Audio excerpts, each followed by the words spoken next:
The twin suns burned in the sky, pouring fire on the endless desert. Heat waves danced above the yellow sand. There was no shadow, no mercy, and no sound except the dry wind. In this deadly place, a single figure moved slowly.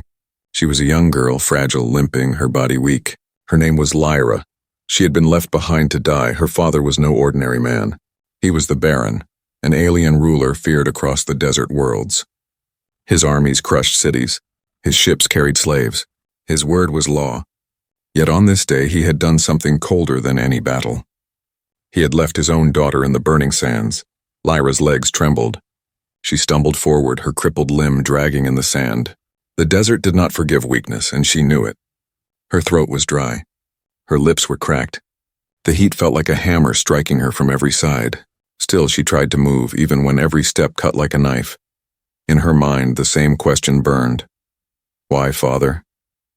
Why me? She remembered the moment. The Baron's armored transport had stopped in the desert. Soldiers had pulled her out like a broken object. The Baron himself had stood tall, shining in silver armor. His cold eyes had looked down at her. He had said nothing. No farewell, no explanation. Just one command to his guards. Leave her. Then the engines roared and the transport lifted into the sky, leaving her alone in silence. Now the desert was her prison. The sand reflected the twin suns. The air shimmered. Her crippled body wanted to collapse, but her heart still fought. She thought, I am not ready to die. Not yet. Far away, a shadow moved on the horizon. It was a man, tall, wrapped in old desert cloth. His face was hidden under a hood. He carried a staff and walked with the slow steps of someone who had crossed deserts before. From a distance he saw her. A small figure, crawling, broken yet alive. The man stopped. He watched for a long time. In this desert, strangers were dangerous. Helping the wrong person could mean death. But something about the girl made him pause. She was not like others. Even when her body betrayed her, her eyes still carried a strange fire. Lyra fell on the sand. Her hands shook. She clawed at the ground, trying to rise. Her vision blurred, the sky spinning above her. She thought she heard voices in the wind. She thought she saw her father's face, cold and empty. Tears stung her eyes, but they dried at once in the heat. The man finally moved closer. His shadow fell over her. For the first time in hours, she felt shade. Slowly, she lifted her head and saw him. Her weak voice cracked. Who? Are you? The man did not answer at once. He knelt beside her, pulling a small flask from his robe. Water dripped from the mouth of the flask. The girl stared, her eyes wide. She had not seen water since morning. The man held it out, but he did not let her drink too fast. He let her sip, small drops on her tongue. It felt like life returning to her veins. Still, she did not trust him. Her father had told her humans were liars, slaves, and traitors. And this man? He was human. Why would a human help her, the daughter of the Baron? The man finally spoke, his voice low but strong. You should be dead already. But you are not. That means you still have a purpose. Lyra tried to speak, but her throat still burned. She wanted to ask him why he cared. She wanted to tell him to leave her. Yet some part of her, the part that still wanted to live, stayed silent. The man looked at her crippled leg, then back at her eyes. You are not weak, he said. The desert kills the weak in one day, but you are still here. For a moment, the girl felt something strange. Hope, but fear quickly returned. She whispered, my father. He left me here. He does not want me. The man's eyes hardened. Then maybe your father is blind. He cannot see what you can become. The words struck her heart like thunder. No one had ever said that to her. All her life she had been told she was broken, useless, a shadow of the Baron's power. Now here was a stranger, a human saying the opposite. The wind howled, carrying sand around them. The man stood and looked across the horizon as if expecting danger. Lyra felt her chest tighten. She wondered who he was, why he had chosen to stop for her, and what fate awaited her now. The desert stretched endlessly, merciless and silent. But now she was not alone. Still, questions remained. Why had the Baron abandoned her? What secret did her father fear? And why had this human, out of all wanderers, chosen to save her? As the sun sank lower, painting the sky blood-red, the man lifted her carefully to her feet. Come, he said. The desert is watching. We must move. Her heart pounded. Somewhere in her bones, she felt it. This was not the end. This was only the beginning of a journey that would change everything, and in the shadows of the desert, unseen eyes were already watching them. The night came quickly in the desert. The twin suns sank behind the dunes, and the burning heat turned into freezing cold. The stars of 1,000 worlds lit the sky, sharp and endless. The desert was silent, but danger moved in that silence. Lyra sat by a small fire, her body weak, wrapped in a thin cloak the stranger had given her. Her crippled leg ached. Her hands shook when she held the cup of warm liquid he had made from desert roots, but her eyes never left him, the man who had chosen to save her. He sat across the fire, face hidden under his hood. His staff lay beside him. His voice had been few words, his actions even fewer. He had carried her away from the sands, found a cave for shelter, and built a fire like it was nothing. He moved like someone who had done this many times. Lyra broke the silence first. "Why, did you help me?" The man looked into the fire. For a long time he did not answer. Finally he spoke. "I saw a flame in you, a will to live. That is rare in this desert," she frowned. "You don't know me. You don't know what I am." His voice grew sharp. "I know what you are not. You are not dead. That is enough for me." She wanted to argue, but her throat closed. She thought of her father, the Baron, his eyes cold as steel when he left her. She whispered almost to herself, "I am his daughter, the Baron's child, and he cast me away." The man lifted his head slowly. For the first time she saw his eyes. They were dark, tired eyes, filled with something more than pity, something like anger buried deep. "Yes," he said. "I know who you are." Her chest tightened. "Then why stay? If you know my blood, you should kill me or leave me. My father has many enemies. Maybe you are one of them." The man's jaw clenched. His gaze returned to the fire. "I was once in his service," he said at last. "I saw his cruelty. I saw the way he used people like tools and threw them away. You are not the first he has betrayed, but you may be the first who can rise against him." Lyra's heart pounded. His words frightened her, but they also awakened something inside her. Could she truly rise against the Baron? She was broken, crippled, abandoned. She shook her head. "I cannot even walk without pain. How could I stand against him?" The man leaned forward. His voice was low, steady. "Because strength is not only in the body. Strength lives in the mind, in the spirit. You carry it, though you do not see it yet. I saw it in your eyes when you crawled in the sand. You did not give up." The fire cracked. Shadows danced on the cave walls. Lyra felt her chest ache with a strange new feeling. Hope. But hope was dangerous. Hope could die. She looked at him carefully. "Who are you? What is your name?" He hesitated, then said, "Call me Kyle." The name felt heavy, as if it carried stories untold. She wondered who he really was, what he had lost, and why he chose to help her. Silence fell again, but it did not last long. Outside the cave, something moved. Sand shifted. A faint metallic sound echoed against the rocks. Lyra stiffened. "What is that?" Kale raised a hand, signaling silence. His eyes narrowed. He picked up his staff and moved to the cave's entrance. The moonlight shone on the desert, pale and cold. In the distance, shadows moved between the dunes. "They are searching," Kale whispered. "Who?" Lyra's voice trembled. "Raiders. Or worse, soldiers of the Baron. They hunt at night." Lyra's blood turned to ice. Her father had not only abandoned her, he wanted her erased. Kyle came back and crouched beside her. "We cannot stay long. If they find you, they will not show mercy." Her fear burst out. "Then leave me. I will only slow you down. They want me, not you." But Kale shook his head. His voice was iron. "I do not leave the living to die. Not when I have already chosen." Lyra's eyes widened. "Chosen?" "Yes," he said firmly. "When I gave you water, I made a choice. I chose to stand with you, no matter what follows." Her heart thumped so loud she thought the raiders might hear it. She stared at him, trying to read his face, but his hood shadowed it again. The night grew colder. The sound outside grew nearer. Metal against sand. The hunters were closing in. Kyle gripped his staff, ready. "Listen to me, Lyra. From this moment, your life changes. You can remain the abandoned child waiting to die, or you can take the hand I offer and walk a new path. But know this, the path will be full of danger, pain, and blood."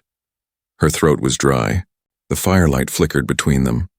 For the first time, someone was giving her a choice, not an order. Not a command. A choice. Her lips trembled. She whispered, "I will walk it." Kale's eyes shone for a moment, a flash of approval. He pulled her to her feet, steadying her crippled leg. Outside, the raiders moved closer, their torches glowing on the dunes. "Good," Kale said. His voice was calm, but his grip was firm. "Then we fight to live." And with that, they stepped into the desert night.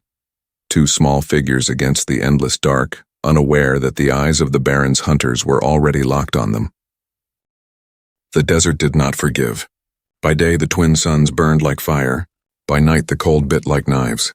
To survive here was not luck. It was skill, strength, and will. Kyle knew this truth. Lyra was only beginning to learn it. They walked together across endless dunes. Kale carried little: a staff, a water flask, a small pack of tools. Lyra carried herself, dragging her crippled leg through the shifting sand. Every step felt like punishment. Her body screamed for rest, but Kale never slowed. Why do we keep moving?" she gasped one morning. Kale's voice was calm, steady. "Because the desert is alive. It hunts the weak. If you stop too long, it will take you." She wanted to scream at him, to tell him she could not go farther. But deep inside, she knew he was right. The desert was waiting for her death. If she surrendered, it would swallow her bones without a trace.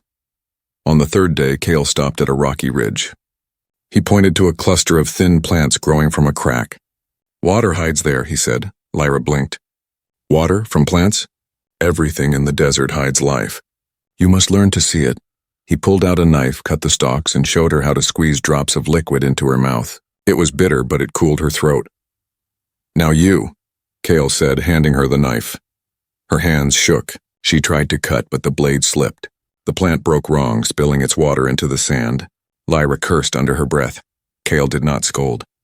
His tone was flat. "Try again." Again and again she failed. The knife was heavy in her trembling hand. Her crippled leg made it hard to balance. At last she dropped to her knees, tears stinging her eyes. "I can't," she cried. "I am broken." "You waste your time." Kale knelt beside her. His dark eyes burned. "You are broken only because you believe it. The desert does not care about your leg. It cares only if you stand or fall." His words struck her harder than the heat. Something inside her shifted, small but real. She wiped her tears, lifted the knife again, and cut carefully. This time a drop of water slid onto her tongue. It was small, but it was victory. For the first time, Kale allowed a faint smile. "Good. That is how survival begins." Days turned into nights, and nights into days. Kale pushed her harder. He taught her how to listen for the hiss of desert snakes hiding in the sand. He made her chase small lizards for food, forcing her crippled leg to move faster than she thought possible. He showed her how to strike with a staff, not with strength, but with timing. At first, she fell again and again. Her arms were weak, her breath short, her body frail. But Kale never let her quit. "Pain is the teacher," he said each time she collapsed. "Learn or die." Lyra hated him for his coldness. Yet deep down she knew he was giving her something no one ever had, a chance to grow. One night, as the fire burned low, she finally asked, "Why do you care? Why teach me all this?" Kyle stared at the flames. His face was hidden, but his voice carried sorrow. "Because once someone taught me, and I failed them. I will not fail again." Lyra wanted to ask more, but his silence was final. On the seventh day, danger struck. They were moving across a canyon edge when the ground trembled. From the shadows below, a shape crawled upward. A desert beast, massive, armored with plates of bone. Its jaws snapped with rows of teeth. Its red eyes glowed with hunger. Lyra froze. "What is that?" Kale's staff lifted. "A sand hunter.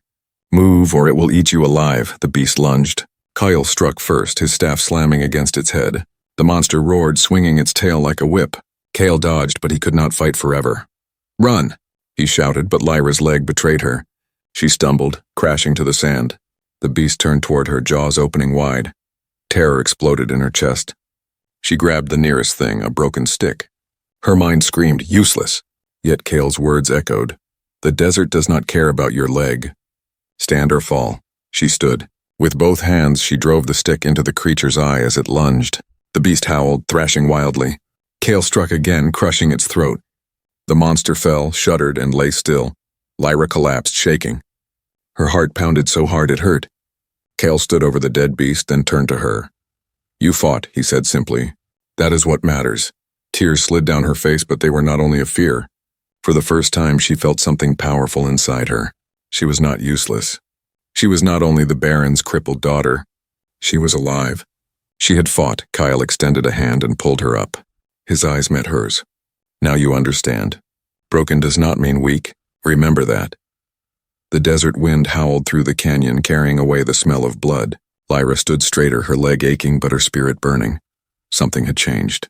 She was no longer only surviving. She was learning to fight. And somewhere in the distance, unseen by either of them, riders on black machines crossed the dunes, raiders, hunters, searching. The desert would test her again. The desert was never silent for long. For days, Lyra and Kale had walked farther from the Baron's strongholds, hoping the endless dunes would hide them. But the desert had its own messengers.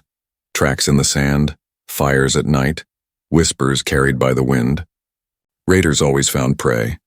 That evening, the air was heavy. Lyra felt it before she heard it. A low vibration in the ground. The sound of engines. Her chest tightened.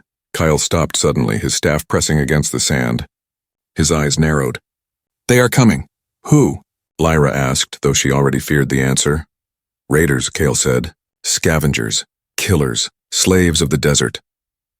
Before Lyra could speak, lights flared on the horizon, red eyes moving across the dunes. Sand vehicles roared closer, spitting dust into the sky. The engines screamed like hungry beasts. Lyra's heart raced. Her crippled leg shook. "We have to run." Kale's voice was steady. "We cannot outrun them. We must endure." The vehicles circled like vultures. Raiders leapt down, armored in scraps of metal, faces hidden by masks of bone and steel. Their laughter echoed, cruel and sharp. One pointed at Lyra with a jagged blade. "Look what we found. A cripple in the sands." "Easy prey," another sneered. "No, look closer. That face, that I know her. She is the Baron's cast-off. His shame." The laughter grew louder, filling the desert night. Lyra's stomach twisted. Shame and fear crushed her, but Kale stepped forward, staff raised.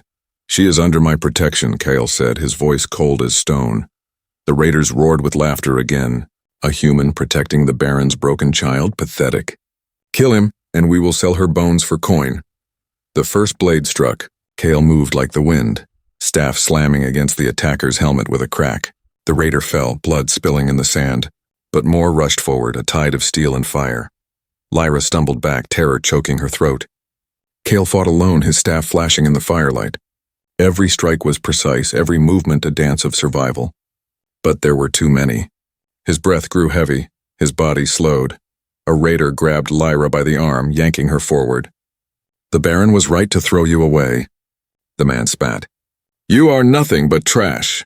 Something inside her snapped. She remembered the beast in the canyon. She remembered Kyle's words. Broken does not mean weak. She looked down. At her feet lay a sharp stone. Without thinking, she snatched it and drove it into the raider's hand. He howled, dropping his weapon. She swung it wildly, striking his mask. He fell back, blood streaming. The others turned toward her now, anger burning in their eyes. Kale shouted, "Run, Lyra!" But she did not run. Her heart pounded with fear, yet her mind was sharp. She scanned the camp. The vehicles circled close, their fuel tanks strapped to the sides, glowing faint in the firelight. "Kyle!" she screamed. "The tanks!" He understood at once. With a burst of strength, he struck a raider hard, sending him crashing into one of the fuel tanks. Sparks flew. Flames roared. An explosion split the night, shaking the dunes. The raiders scattered in panic, shouting curses, their machines burning in the sand.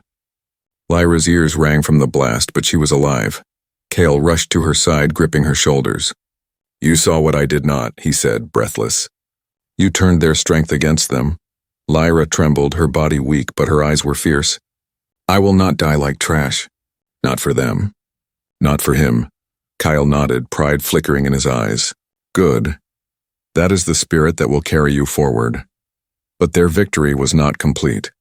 As the flames died, one raider still stood, a tall figure with a scar across his face, his mask torn away. His eyes glowed with hatred. He pointed at Lyra, his voice rough.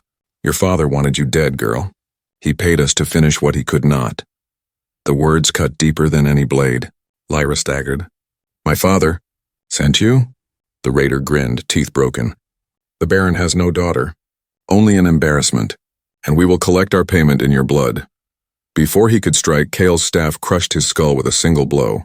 The man fell lifeless in the sand. Silence followed. Only the crackle of flames and the hiss of cooling metal filled the night. Lyra stared at the bodies, her chest heaving. Her father had not only abandoned her, he had hunted her. He wanted her erased. Kale's voice broke the silence. Now you know the truth. The Baron will not stop. He will send more.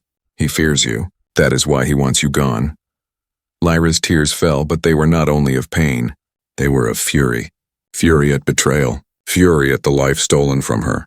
She looked at the burning wreckage, her crippled leg aching but her spirit unbroken. If he fears me, she whispered, then I will give him reason to fear. Kale placed a hand on her shoulder, steady and strong. Then we will rise together. But first we must survive the desert's next test. Far away beyond the dunes, the desert wind carried their story to unseen ears. Soldiers, spies, and shadows. The Baron would soon learn his daughter still lived, and the hunt had only begun. The desert stretched endlessly, but Lyra no longer feared the silence. After the raid, she walked with heavier thoughts, her crippled leg dragging through the sand. Every step reminded her of the truth she had learned. Her father had not only abandoned her, he had ordered her death. For nights, she had replayed the raiders' words. The Baron paid us to finish what he could not. They cut through her heart again and again. She had been thrown away like broken metal, like waste. Yet she still lived. Kale noticed her silence but said nothing as they traveled. His eyes scanned the horizon, always alert, always waiting for danger. But Lyra could feel the weight in him too. He carried more than a staff and water. He carried secrets. One night, as the stars burned like silver above them, Lyra could no longer hold back. "Tell me the truth," she said suddenly. Her voice was sharp, stronger than before. Kale glanced at her from across the fire. "About what?" "You know him, my father." "You knew before I told you. You fought his soldiers like you expected them. You said you were once in his service." Her eyes narrowed. "Tell me what you know about the Baron." Kyle did not answer at once. His jaw tightened. His eyes looked into the fire as if searching for courage. At last he spoke, his voice low and heavy. "I was once his sword," Kyle said, "long before you were cast aside. I fought in his wars. I burned cities in his name. I believed his lies, that strength meant survival and that mercy was weakness." Lyra leaned closer, her heart pounding. "But I learned the truth," Kyle continued, his face shadowed by firelight. "The Baron does not rule by strength alone. He rules by fear. He takes loyalty and twists it. He takes people's hearts and turns them into weapons. When they are broken, he discards them, just as he discarded you." Lyra's throat tightened. Her voice shook. "Why me? Why his daughter?" Kale looked at her then, his eyes sharp. "Because you refused him. I do not know all the details, but I have heard whispers. He wanted you to follow his path, to become his heir in cruelty. But you resisted. You showed a different will. That made you dangerous." Her stomach twisted. Memories stirred. Her father's voice demanding obedience, demanding she strike down weaker servants. Her refusal. His anger. His eyes cold and merciless. "He called me weak," Lyra whispered. "He said I was a broken mistake." Kyle shook his head firmly. "No, he feared you. That is the truth he hides behind his cruelty. He feared your refusal, because you showed him something he could not control. Your own will." The fire popped, sending sparks into the night. Lyra sat in silence, her hands trembling. She had always believed she was unwanted because she was crippled, because her body was broken. But Kale's words lit a new fire inside her. Could it be true? Could her weakness have been the very thing her father feared? Kale leaned forward, his voice sharp. "Listen, Lyra. The Baron has power, but power built on fear always cracks. He left you to die because he wanted to erase the crack before others saw it. But you survived. That means his fear is real." Lyra's breath came fast, rage mixed with pain in her chest. She thought of the raiders, of the explosion, of the beast in the canyon. Each time she had been meant to die, and each time she had lived. "I should hate him," she said softly. Kale's eyes darkened. "Hate will only chain you to him. What you need is purpose. That is what he cannot fight." She looked up at him. "Purpose?" Kale nodded. "To turn his betrayal into strength. To make his fear come true. You were meant to be broken.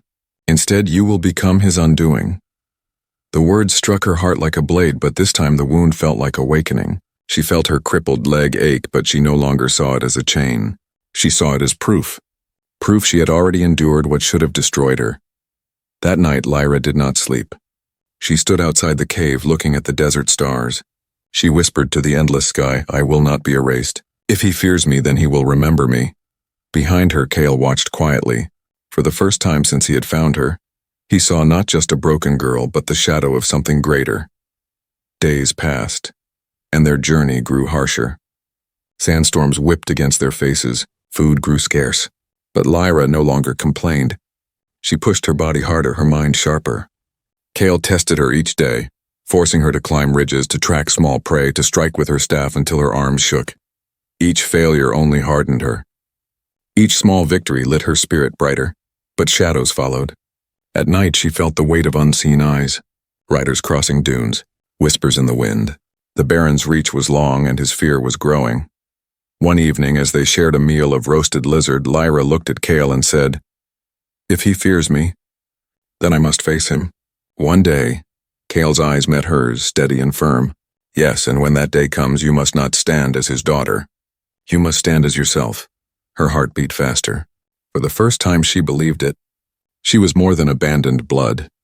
She was more than broken bones. She was becoming something new. And somewhere far across the desert, in a fortress of steel and fire, the Baron himself sat upon his throne. Reports whispered into his ear. His soldiers told him the truth he did not want to hear. His daughter lived. The Baron's cold eyes narrowed. His voice cut like a blade. "Then send more. She will not reach me alive." But the desert winds carried another truth. She was coming. The desert had tried to kill her. Her father had ordered her death. And yet Lyra still walked. Every sunrise her crippled leg dragged across the sand. Every night her body ached like broken stone. But something new lived inside her now, something stronger than pain. She was no longer the Baron's discarded child. She was the desert's survivor. Cale saw it too. Her strikes with the staff grew sharper. Her eyes, once full of fear, now burned with fire. She still fell, still stumbled, but every time she rose faster. She was becoming more than he had ever hoped. One morning, Cale set down his staff and faced her. "The desert has taught you to endure," he said. "But endurance is not enough. To rise, you must lead." Lyra frowned, sweat dripping down her face. "Lead? I cannot even walk straight." Cale shook his head. "You see only your leg. Others will see your spirit. Broken things, Lyra, can cut the deepest." His words stayed with her long after. That evening, fate brought them to a hidden valley of stone. Smoke rose from the rocks. In the shadows, people crouched, thin, tired, their bodies marked by chains. Escaped slaves. Lyra's breath caught. She remembered their faces. She had seen people like them in her father's palace, men and women beaten into silence. She had turned away then, powerless to help. Now they looked at her with fear, clutching weapons made of scrap. One stepped forward, a man with scars across his chest. "Who are you?" he demanded. "Bandits? Spies?" Cale raised his hands. "We are not your enemies. We come with nothing but the will to survive," the scarred man sneered. "No one survives long in this desert without blood on their hands." His eyes shifted to Lyra's crippled leg. "And you bring us a cripple? She will only slow us down." Something inside Lyra burned. For so long she had heard those words, useless, weak, broken. But this time she did not bow her head. She stepped forward, her voice steady. "Yes, I am crippled. Yes, I was abandoned, but I still stand here. My father sent killers after me. Raiders tried to end me. Even the desert beast struck at me. And yet, I am alive." The slaves stared, silent. Lyra's voice grew sharper. "The Baron calls you broken. He called me broken too. But broken does not mean powerless. Broken things can be sharpened. Broken things can cut." Her words echoed against the stone walls. The scarred man's eyes softened for the first time. Behind him others whispered. For years they had lived in fear. But in this girl, wounded and defiant, they saw something familiar, a spark. Cale watched with quiet pride. She was speaking not only with her mouth, but with her pain. That night, the escaped slaves offered them food and a fire. They listened as Lyra told her story. The betrayal, the desert, the raiders. And as she spoke, Cale noticed how their eyes lit up. She was not just telling her story. She was giving them a piece of their own. When she finished, silence filled the valley. Then the scarred man rose. He bowed his head slightly. If you fight the Baron, then we will fight with you. We have lost everything already. We have nothing left to fear. Lyra's heart pounded. For the first time, she was not only surviving, she was leading. The days that followed became training ground for all of them. Kyle drilled the slaves in combat using staffs, stones, and whatever scraps they could find. Lyra trained beside them, limping but relentless. When her leg gave out, she forced herself up again, teeth clenched. Her determination inspired the others. She was no longer the abandoned child. She was their equal. She was their flame at night, they planned. Kale drew maps in the sand marking outposts of the Baron. Lyra listened carefully, her mind sharper than steel. She saw patterns Kale missed. Weak points. Hidden roots. One evening, as firelight flickered on her face, she stood before the group. The Baron believes we are nothing. He believes fear will keep us crawling. But tonight I tell you this, fear is his only weapon, and fear breaks when we rise together. The crowd stirred. Someone whispered, "Rise." Another repeated it louder. Soon the valley echoed with voices chanting the word, "Rise, rise." Lyra's chest swelled. For the first time, she was not just surviving for herself. She was rising for them all. But far away, the Baron's fortress burned with its own fire. Soldiers knelt before him, their heads bowed. "My lord," one said, voice trembling, "your daughter lives. She gathers the broken. She speaks against you." The Baron's cold eyes narrowed. His voice was a whisper of venom. "Then burn the desert until nothing remains. Bring her to me, dead or crawling." His armies prepared. Machines roared. Shadows moved. The storm was coming. Back in the valley, Lyra stood on the ridge, staring at the horizon. She felt the weight of her crippled body. She felt the fear pressing against her chest. But stronger than both was the fire inside her. Kale stepped beside her. "You are becoming what I hoped," he said softly. She looked at him. "What is that?" A leader, her heart pounded.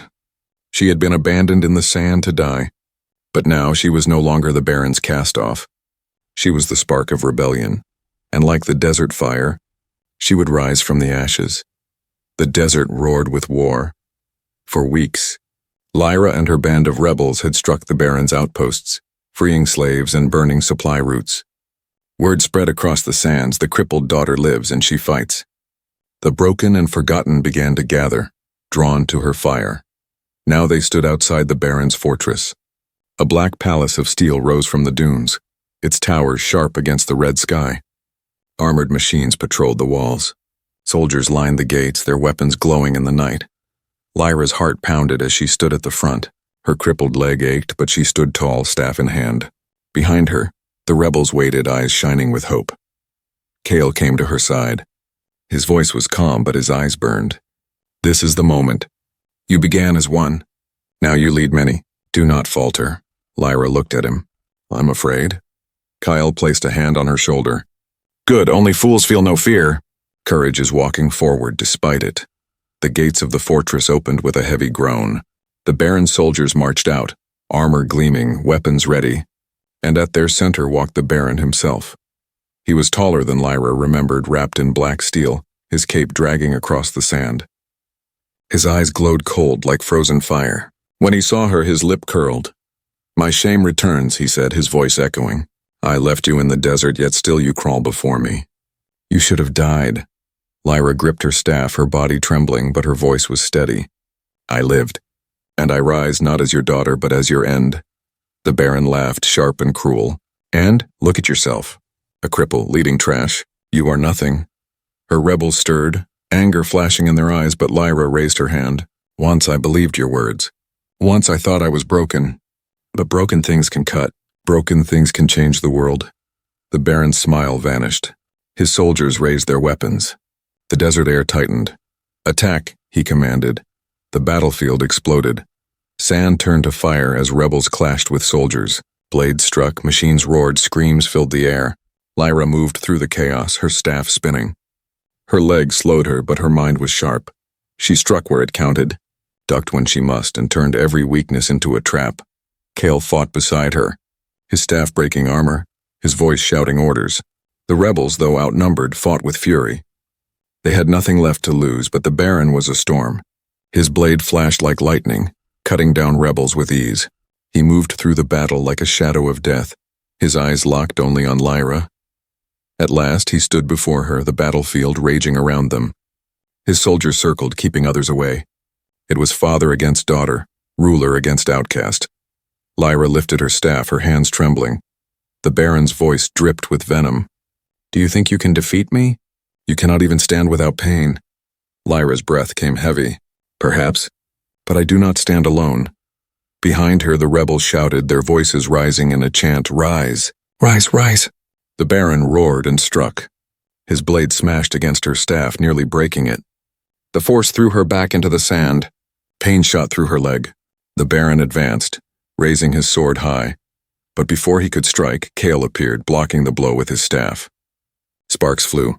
"You will not have her," Cale growled. The Baron sneered. "You traitor," still crawling at her side like a dog.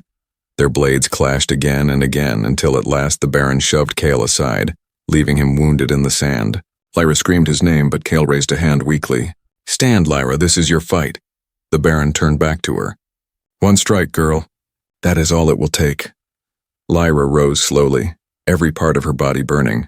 She gripped her staff with both hands. Her father swung, a killing blow.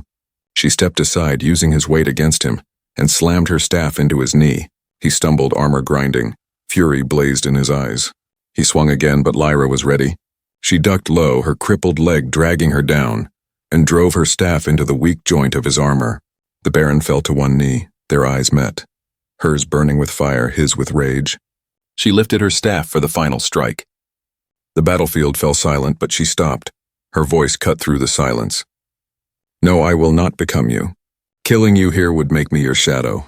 I choose my own path." The Baron's soldiers stared, frozen. The rebels held their breath. Lyra dropped her staff into the sand. "You called me weak because I refused cruelty. But mercy is my strength. That is what you fear." The Baron's face twisted with hatred, but his soldiers wavered. They looked at her, at the crippled girl who had risen, who spared when she could kill. Something shifted in their eyes. Loyalty cracked. Fear broke. One soldier dropped his weapon. Then another. Soon the army's line crumbled. Rebels surged forward, pushing them back. The Baron roared in fury, but he was alone now. Alone, surrounded by those he had ruled with fear. Cale staggered to his feet, his voice strong despite his wounds. "Your reign is over." The rebels' chant rose again, louder than before. "Rise. Rise, rise." The Baron tried to stand, but his strength was gone. His empire of fear had fallen, shattered not by armies, but by the will of the broken he had cast away. Lyra turned from him. She faced her people, staff in hand, her voice strong. "We were abandoned. We were broken. But broken things rise, and now we rise together." The desert roared with their voices, carrying the sound across the endless dunes. The Baron had abandoned his daughter in the sands to die. Instead, she had risen from the ashes and become the hope of many. And in the fire of her defiance, a new dawn began.